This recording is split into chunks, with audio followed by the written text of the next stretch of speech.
Hello and welcome back to a new episode of Nada's Cloud podcast. Today we will be talking about culture shock. Yes, lately I have done a reel on Instagram talking about cultural shock in Finland. And after that I thought about making an episode about it. But in this episode I will talk about the phenomenon in general. So I will go through defining the culture shock, understanding the phenomenon, how it feels like, and how to cope with it. So let's get started.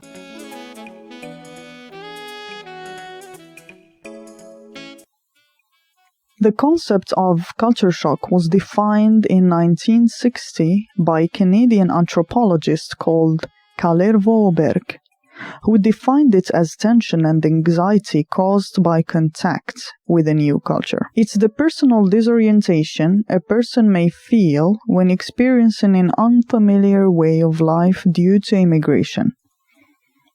A visit to a new country, a move among social environments, or simply transition to another type of life. There is also an American psychologist called Robert Taft.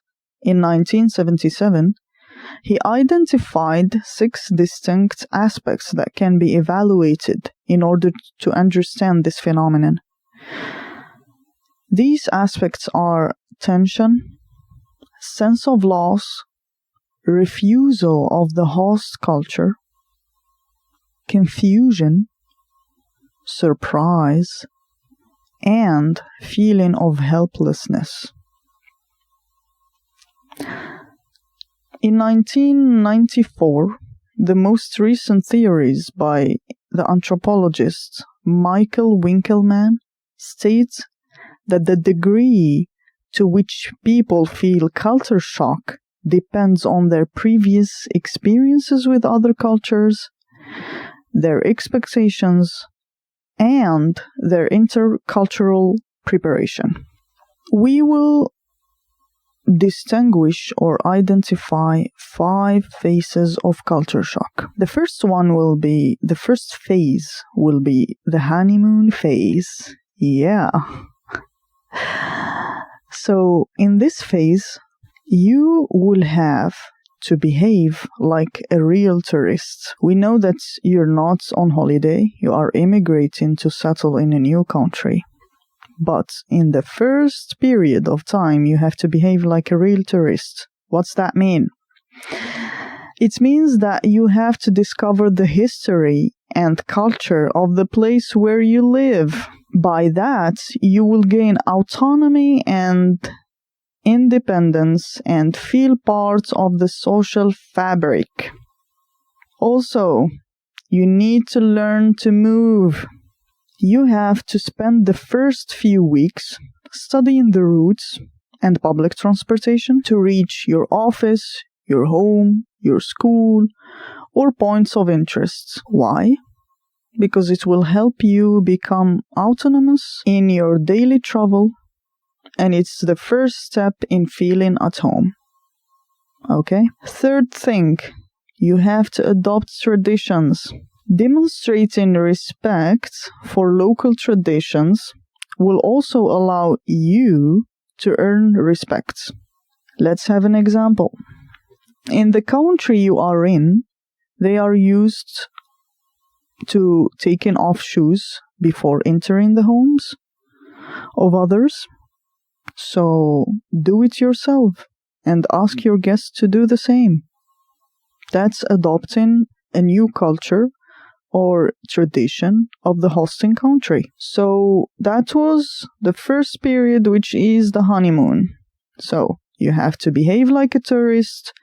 You have to identify the public transport and the routes towards your home and your office or your school or your points of interest. Third thing, you have to adopt traditions. You have to identify, cultivate yourself, and know what are the traditions of the country where you are going to live or where you are living, so you can adopt their traditions. Now we will go to the second phase, which is cultural crisis. Yes. First thing, is it normal? Wait, what do you mean by normal? What is normal? What you think is normal is always relative to the country in which you live. In other places, the normality could be something else. So there are other valid ways of doing things.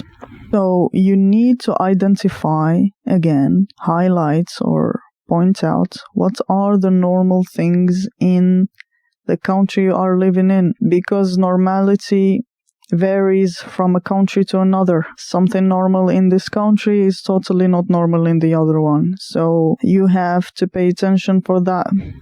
Now we will go to the second phase, cultural crisis. Yes. In that period of time, you will feel irritated by your surroundings and feel misunderstood, maybe. This is how it feels like. So, in this phase, we will see three main things. First thing, you need to identify what is normal and not normal in that country, because normality varies from a country to another. Pay attention to that. Second thing, you need to bear in mind that perfection does not exist. So, if your expectations were not met, then you don't have to feel disappointed. Instead, you need to accept the imperfections in that country, because accepting it will help you to find stability in the middle of chaos. Keep in mind that things do not always go as you expect, so accept the imperfections. Now, how to cope with this? Observe and learn. You have to observe carefully and learn, and that will lead you to ask for help. Asking for help, it's never a bad idea. So, when you are in a different country, even the simplest task can become a challenge, believe me, because you will change your comfortable environment and you are getting out from your comfort zone and you are in a new place, no friends, no family, no the environment that you are used to, etc., etc. So even the simplest thing will be like hard for you, because maybe you are like you get used to receive help from your family or your surroundings to do not the simplest, but to do maybe most or some of your tasks. But then when you travel abroad, you are completely independent. You do everything from A to Z, and the whole day, the whole week, the whole year. So be prepared for that. And it is never a bad idea to ask for help from locals. Why is that? Because it will help you to connect with the new people, to even understand more and know more tips and tricks about that country. So do not try to do everything by yourself. Consider asking for help from others when you need, because we all have difficulties when we leave our comfort zone. So asking for help at the beginning, it's not a bad idea, so put that in mind. Now let's go to the third phase, the low points. In this phase, you will feel like lonely, homesick, and annoyed. Yes. How to cope with it? Look forward, don't look back. Concentrate on building a life where you are now. Do not spend all your free time on the phone with the family, friends and colleagues in your country, because that way you risk losing many opportunities for socializing in daily life. In this phase, you will really miss your family. So keep in mind that distance does not compromise family ties, but rather strengthen them. Yes, I personally experienced that. So living in a distant countries means having stories to tell, and the holidays together will be even more exciting. So it's hard to leave your family, your beloved surroundings, and start everything from zero and connecting from zero, socializing, etc. This does not compromise your ties. Be easy on yourself and look forward, don't look back. And remember that everything will be fine. One more thing, worrying does not help, believe me. So always think that whatever happens, you will be able to manage it. And once you are free from the fear, the experience will become much easier and more fun. So it's not easy. I know. For so many people in this phase, they abandon everything and go back to their home country. And others, they stay. That doesn't mean they don't struggle, but they do. However, they just indulge in home culture and try the personal exchange with other people. They fight that feeling which is blocking them and telling them just go back, you cannot do it and it's not good for you, you made the wrong decision, etc., etc. No, they fight that feeling and they try to push themselves to socialize, to stop worrying, to occupy themselves, to discover new experiences or have fun with others so they can stop overthinking and stop worrying. After this level, you will go to another one, which include acceptance, adjustment, and integration. In this period of time, you will start being curious and thinking positively again after overcoming the low point or the lower phase of the graph. The graph will go up again. So you will slowly start feel at home. How to do that? You have to go through acceptance and start integrating yourself into the community. How? Meeting new people, encouraging yourself to become part of the community. It will help you in the integration phase. For example, join a club, a gym, volunteer organization, take language courses, cook with your neighbors or students or colleagues. You can do sports, group sports, picnic outside, hiking, try to find or join clubs where you are interested in. If you are interested in painting, try to find clubs in painting, in hiking, in many other domain.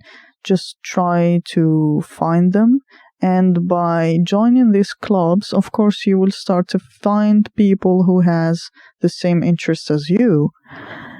And that will be really nice. That will allow you to share moments and experiences with other people. And as a result, you will start socializing. And that will lead you to integration. One more thing. Be recognizable. So, what's that mean? You have to be recognizable. You have to be known in the community. How is that? Walk through your neighborhood and try to visit some places. I don't know, bookstore, library, markets. And when you do this again and again and again and again during the week, during the month, during a period of time, then people will begin to recognize you. and that will make you feel at home. And remember, there is nothing better than a neighbor who will say hello to you. So yeah, do not lock yourself inside your room and just stay right there. No. Get out. You already took the path to immigrate and live a new life in a new country. Then isolating yourself is the worst idea. So integrate yourself into the society in a way or another. One more thing. Help those who are behind you. Give a hand to those who have just arrived. Okay, we know that maybe you are only a small period of time since you have been here, but you already overcame so many phases and now you are in the integration phase. That means you have some experience to change with the newcomers. So try to share that with them. Give a hand to them. Show confidence and awareness in how to behave in the country to these newcomers, because it will increase even your self-esteem. Last thing, so let's go through it again. Yeah, I like to go through things again and again so I can emphasize that the idea is delivered. Just be patient with me. I hope you arrived to that point and you didn't quit the podcast already. Anyways, so we have been through the honeymoon phase where you will behave like a tourist and discover. You have this excitement. So enjoy this period. So we are at the beginning of the graph, and then we go down slowly to cultural crisis. Oh my God, yes. In this phase, you will be misunderstood. You will be irritated by the others. You will face a lot of challenges. And by then, you will go lower and lower to the bottom and the low point of the graph. You are all the way down. This is the hardest part. You will feel lonely, homesick, annoyed, and you will feel like, oh, I regretted everything. So if you quit in that phase, it will be the worst decision ever. Why?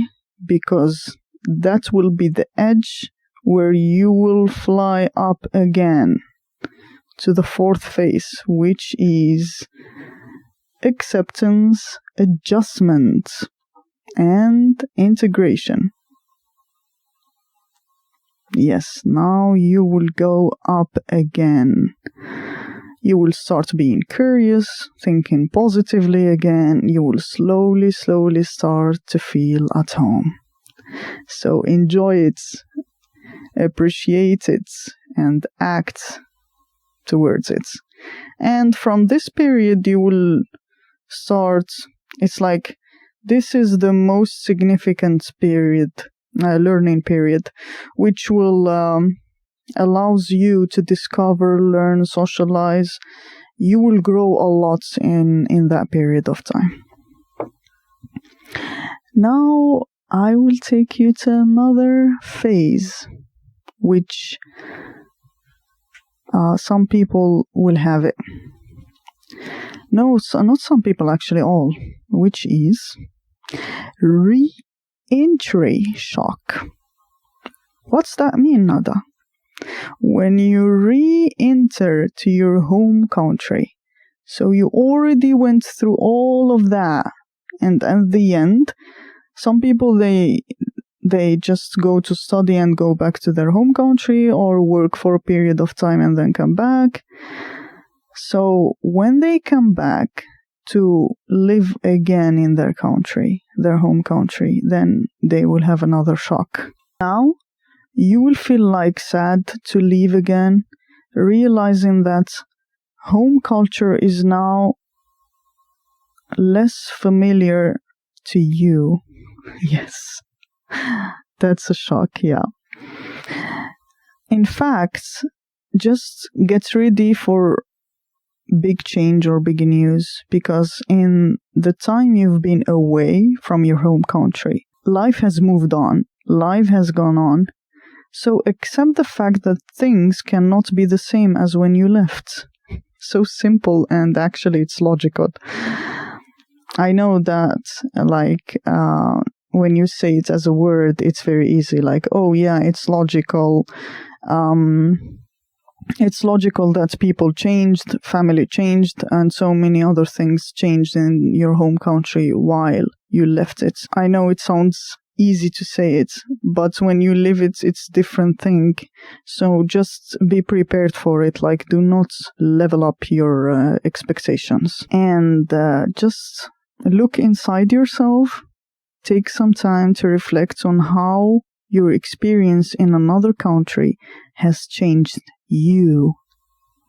Yes, at that time, at that moment, when you come back to your home country, you will realize how this experience changed you. So focus on the positive aspects that have made you grow and on what you have learned. So now it's your time to contribute into the community with what you have as a luggage, if we can say, educational or professional or personal luggage from another country, to bring it and contribute with it into your home country. How to cope with this re-entry shock? Just realize and accept, willingly enter the new transition cycle again. Yes, because the same cycle will go again in your home country. Bear in mind that old habits never die. What do I mean by that? When you go back to your home country, do not isolate yourself. Just start to visit your old friends again, old relatives, and participate in the activities you did before leaving, Take the opportunity to start new ones as well. So it will take some time, yeah. And actually this phase, some people, they tolerate it and others no. What I have seen personally, that some people, they just adopt a new culture and get used to a new lifestyle, and they don't want to change it again. And they consider their home country's lifestyle is foreign right now. It's strange for them.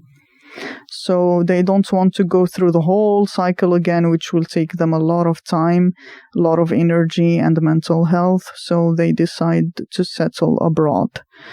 While others, they are very flexible and they accept to go back to their home countries and stay again with their families and be again in the old, authentic area and environment. And they cope with it very easily, and they live it and integrate again, reintegrate again into their home countries in very easy and peaceful way. So actually it depends on the personality of each and every person. Some people has the flexibility while others not. And it depends also on the goals and the plan of each person on the personal and professional level. Now you know more about what to expect when dealing with a culture shock. So if you are willing to immigrate, now I think you have some general idea at least to deal and cope with the culture shock. So just get ready and enjoy the ride. That's it for today's episode, and I hope you enjoyed it. Let me know if you had any cultural shock before, or if you're willing to immigrate and you're afraid of culture shock. Yes, that's all for today, and I hope you enjoyed it.